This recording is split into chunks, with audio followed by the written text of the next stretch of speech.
So today was the third day of the anti-democratic convention.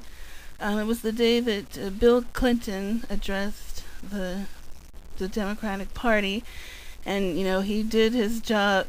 He was Bill, classic Bill. Just nobody delivers a speech like him. And when he started, the applause went on like I think for 4 minutes, and he deserved all of it. And when he first started talking, he's riveting, and you just realize how much he is in his element in venues like this. And then he kind of went into the speech, making the case for Obama portion of his speech, and then I kind of trailed off of it, which I think is like the first time I wasn't just completely compelled by a Bill Clinton speech. And it actually took me a minute to realize that I wasn't really paying attention. I was watching and I was kind of taking in what he was saying, but honestly in my head I was the song, that Christina Aguilera song, that that ain't no other man can do what you do, and I'm not gonna sing, believe me, you don't want to hear that, but that was going through my mind when I was watching Bill, and I thought, oh gosh, he's I don't remember what he said, but it kind of pulled me out of that, and I started paying attention to him again. And then towards the end I was really back into it, and I thought he's doing all he can with what he has to work with. And I thought, wow, if only what he was selling was more than what it was, I would be willing to buy it. But it's kind of like somebody who is giving you the salesman pitch of a lifetime for nothing but a pocket of lint. Am I supposed to buy it just because it exists? It has no purpose and no reason. It's not good for anything. It's just there. So I appreciate Bill's efforts, and he did his thing, but ultimately it's not going to work for Obama's benefit. One other thing that I was going to mention about today, or I wasn't sure if I was going to mention it, but I guess I will, is how I feel about this day. A day, that many or most in the black community never thought they would see. And it should be a day that every one of us is happy to see. But I'm not. One thing, I had been watching the coverage for most of the day, and I have to say how angry and incensed, and it makes me physically ill to see what I've seen today. And I was in politics. I'm not an activist, but I followed politics. But I wouldn't know all the players. Particularly before this election, I've come to know some of them just because the coverage has been so intense. There's always been a large number of black Americans in the Democratic Party in prominent roles. But it strikes me that this year, when we're seeing the destruction of this party, the faces that I see responsible for it, and it was never more striking than today.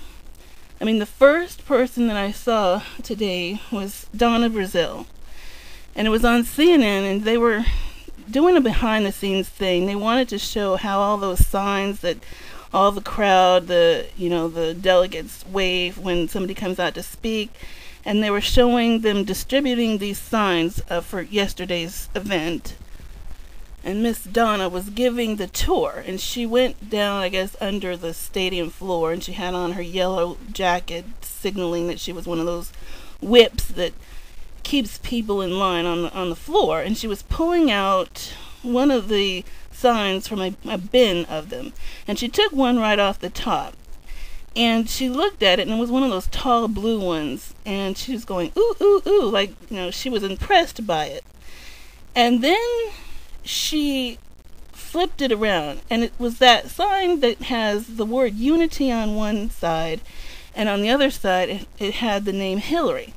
And we could see the name Hillary because she was looking at the unity side of it.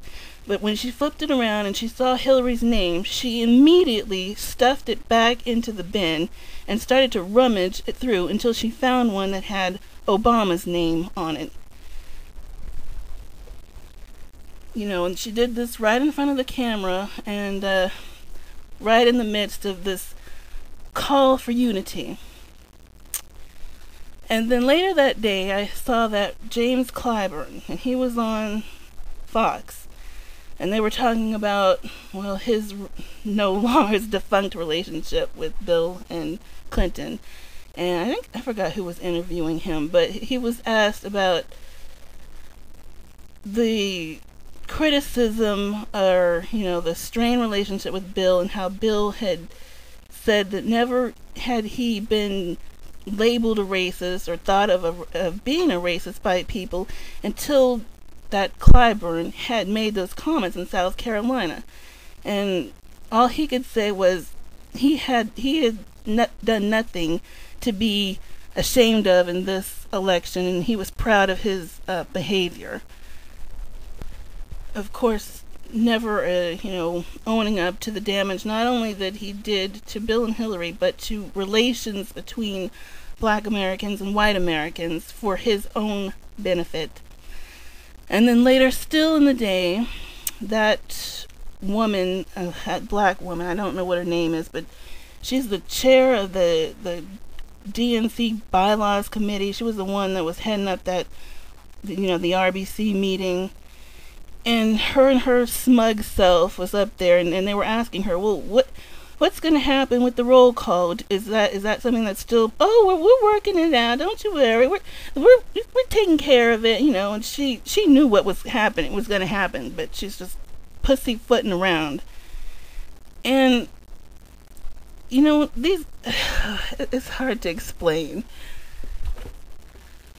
And I'm thinking of all the hardworking black people in this party, the ones that do the right thing, like Stephanie Tubbs Jones, who's no longer with us, and yet these bastards are the ones with their faces representing the pivotal portions of this party, the ones that had the power in this cycle, and the ones that helped to cause the destruction of this party. And I'm thinking, dear God, you talk about wanting to lift up the black community, and when you look and you see who is responsible for it being destroyed, and you see blackface after blackface after blackface, and yes, there are plenty of whites that were involved in it, but the difference is, and any black person knows this, when one of us does something wrong, we all get the blame for it. And when one of us does something right, they tend to stand alone as a single individual. And it's always been that way. I guess it will always be that way, but I think other black people will get what I'm saying. It just hurts my heart so much to see this. And it's really hard to talk about it, but I don't know. I hope that when we get through this, things will be better, because it feels like the 40 years that we have struggled for progress have been wiped out, and it hurts.